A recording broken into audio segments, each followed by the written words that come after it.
Yes, hello guys, and welcome to another video. Today I'm going to be talking about breach of transfer. So, what is breach of transfer? A lot of you guys don't know, so I'm going to be explaining in details or just in key points so that you can get a little bit of idea what is breach of transfer when it comes to the FIFA rules and regulation. So, first of all, I'm licensed agent Gaucho Brian, living in Finland. So I do give these tips here so that you guys, agents, sporting directors, whosoever can gain a little bit of knowledge about what FIFA rules and regulation is all about, so that you don't need to always read books, but you just need to listen. So if you're here and always come, know I'm creating this content, so you can always subscribe and enjoy the content, and always leave messages. You're free to do that since we're just starting on this journey. Okay, first let's go straight into it. What is a bridge transfer? So a bridge transfer happens when a player is transferred twice within 16 weeks, meaning from a club A to club B and then from a club B to club C in a short period of time. So let's take, for example, three clubs are involved. You transfer from club A. I mean, you are at club A. You move to club B, and after that, you move to club C. So three clubs are involved just within 16 weeks. That is what they call bridge transfer.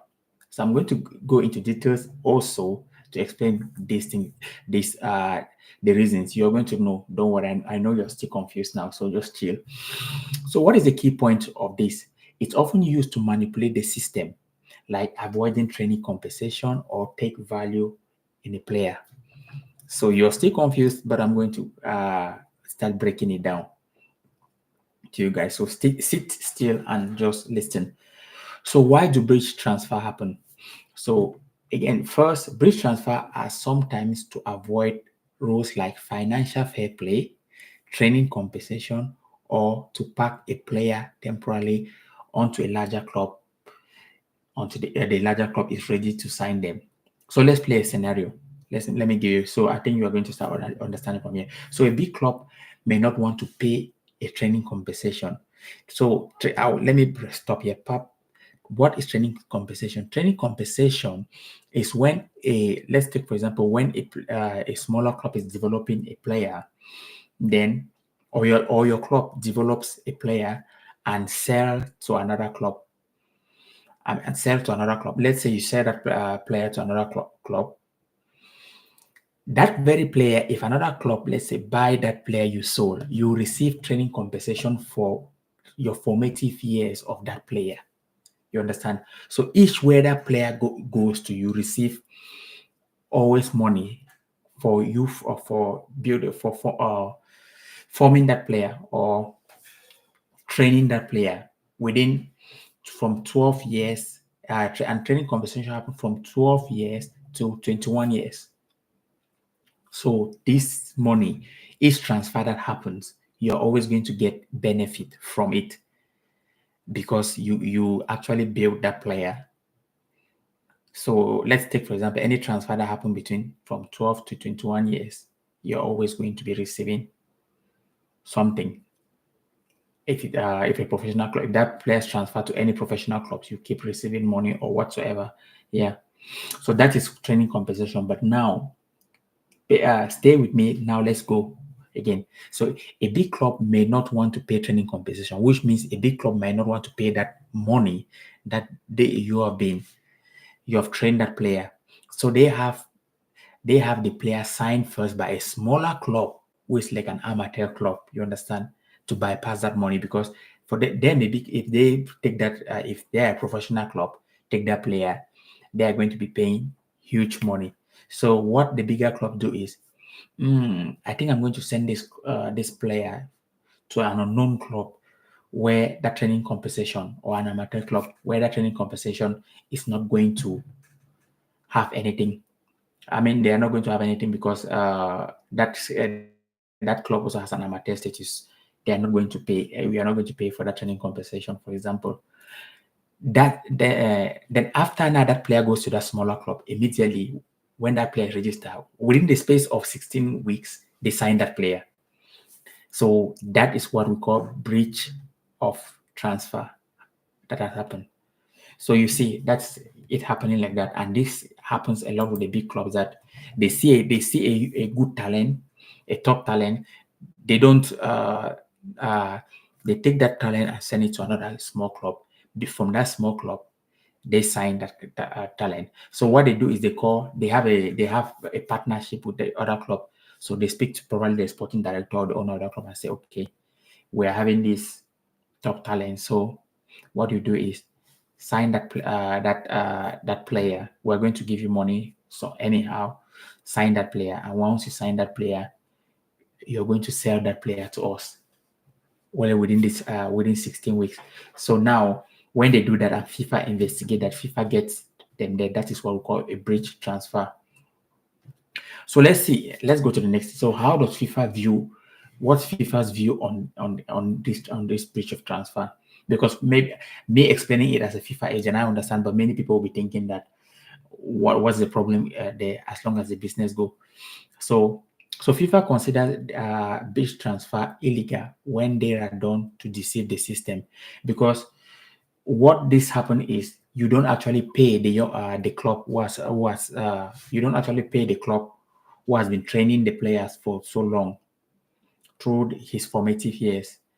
Thereby, FIFA is trying to stop this kind of activity, because because they are not going to be clubs putting effort to train, or the clubs who don't have money to train players. So FIFA gives this rule to actually make a balanced situation, that if you don't have money but you can sacrifice on training players and selling players, you can actually build your system on that and become a financial profitable club.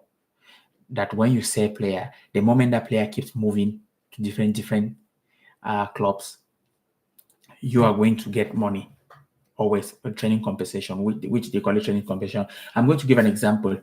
Last summer, I was interviewing a player called Matthias Sitanen. He moved to KuPS. I mean, he came through the system KuPS in Finland here, which is a professional club. He came through the system, but now he after playing his breakthrough at a professional level, he was being sold to a team in Sweden.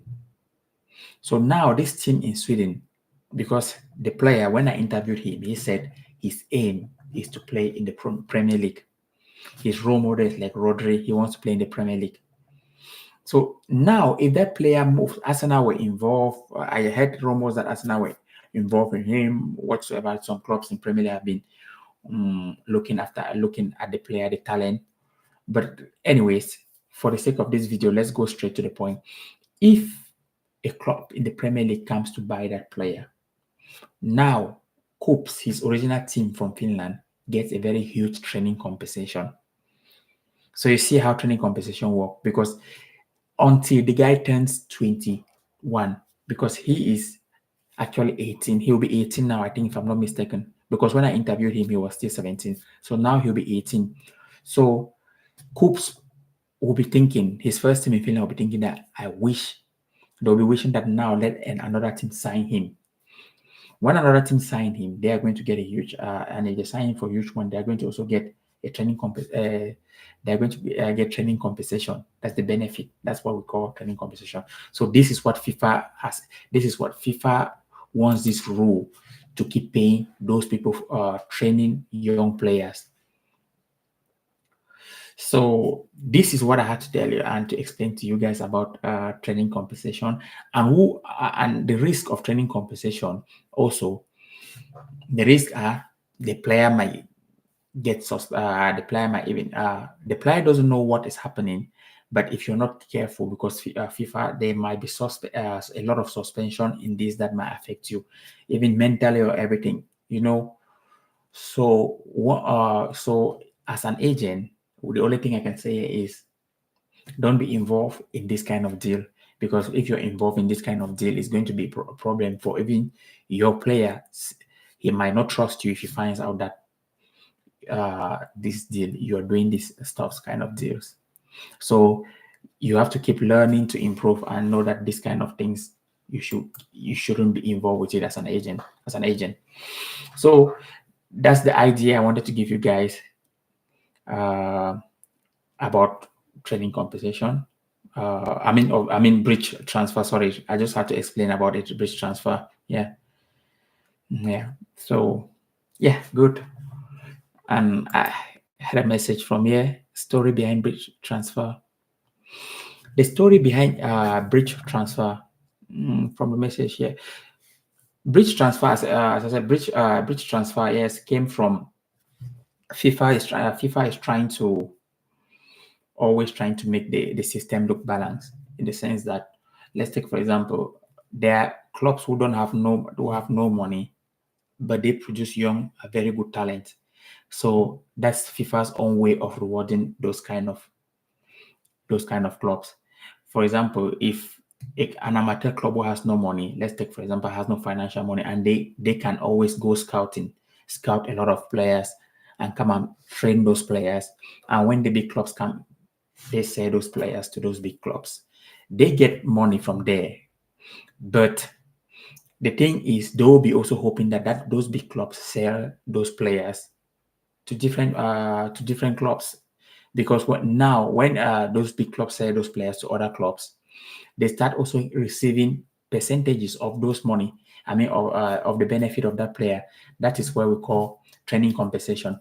And now, so some of the big clubs want to play like the smarter rules to, let's say, buy a player. I give an example because this mostly happens, especially in Africa, when they take players from Africa, South America, especially Africa, because Africa always develop a lot of talent.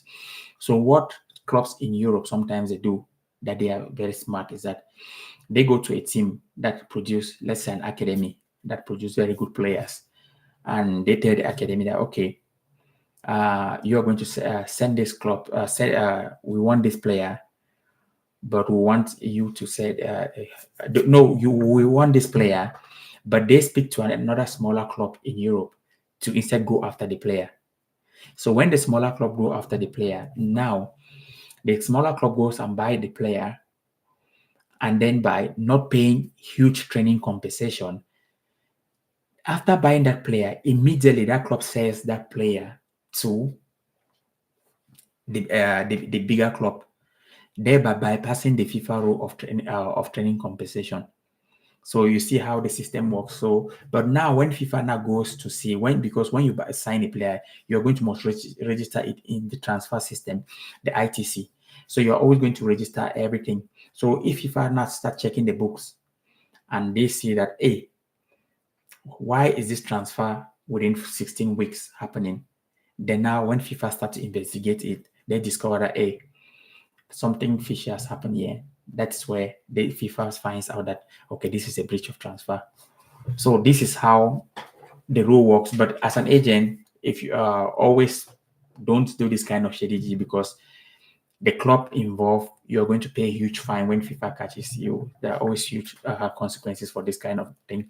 So I hope I gave people a little bit of knowledge about this. And stay tuned. I'm going to be posting more, not only FIFA rules and regulation, but I like to make this more of a storytelling. So not to bore you guys, just to make it feel like you guys can enjoy more of the story part, because I think the storytelling part of it is going to be more useful and enjoyable to you guys. And most next time I'll be trying to give maybe with also examples of players that this have happened to them. So I'll try to also look into the FIFA book and see players that this has happened to them, so that I can give you an example of the players that this happened to them and then the consequences they faced. So again, I hope you guys enjoyed. Turn on the notification, like, share, and subscribe for the better days ahead. So keep watching and talk to you tomorrow. Cheers.